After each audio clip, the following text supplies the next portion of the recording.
Are there ever slugs in your stuff? Mm-mm.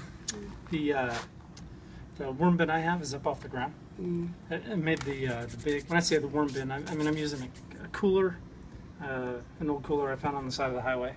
For works great over winter if you want to overwinter your worms and you want to have a good batch for the springtime. They don't get frozen out like they could. Like they're all insulated in there. Exactly. Okay. I think I've got one. That's one way to do it. So I've got the big wooden one that I created from the Seattle Public Utilities website, and I've got the cooler. I do them both. I keep adding food to the wooden one. It stays pretty warm. It's a lot. There's a lot of mass, whereas just the small.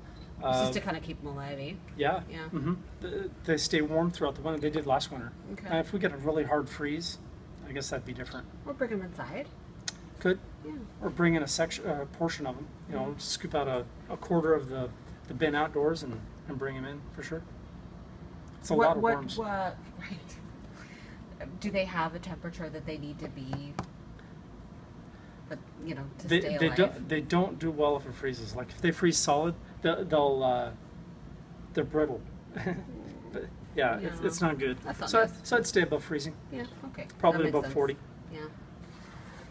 Like with aquaculture, I know that when I put worms in aquaponic beds, they like to have. I think the bacteria will survive if the temperature is above 40.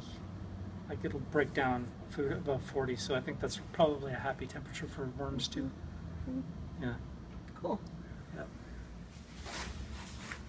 Yeah, I usually just take about 4 or 5, 3, 4 or 5. Depends on how wet this is. You can feel this. Yeah. It's about as. Oh, that feels so good. It's about as wet as a wrung. Yeah. Towel that you use in the sink. Yep. That feels fantastic. See some corn in there.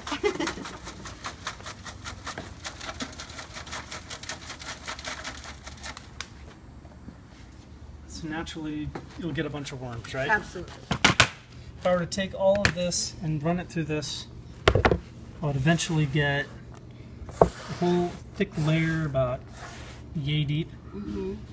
What I wind up doing is, I want to collect my worms. I don't want them to all go into my containers because, frankly, they'll starve. They'll eventually starve because there won't be enough food for them. Make little heaps like this, piles. Leave it out in the sun for half of a day because worms, they'll avoid the sunlight like the plague. They hate it. They'll dive down deep into this, and then what I'll do is I'll just skim off the top layers and just throw that into my container that I'm measuring. I want to kind of be exact when I'm doing 1/3, 1/3, 1/3.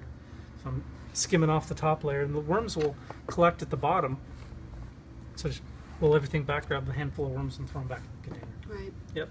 These things are ideal. This combined with this, then of course all this will just go right back into the worm bin. For them to use. Super simple. Yeah. That for me, that's the cleanest, easiest method. I get a real fine worm casting. Doesn't get any better. I'm kind of a nerd when it comes to worm castings, but I think it's real important to have them be nice and fluffy.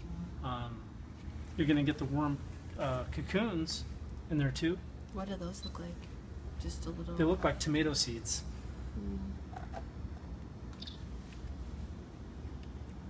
Let's see if I can find. Yeah, I see. Maybe is that one? Might be.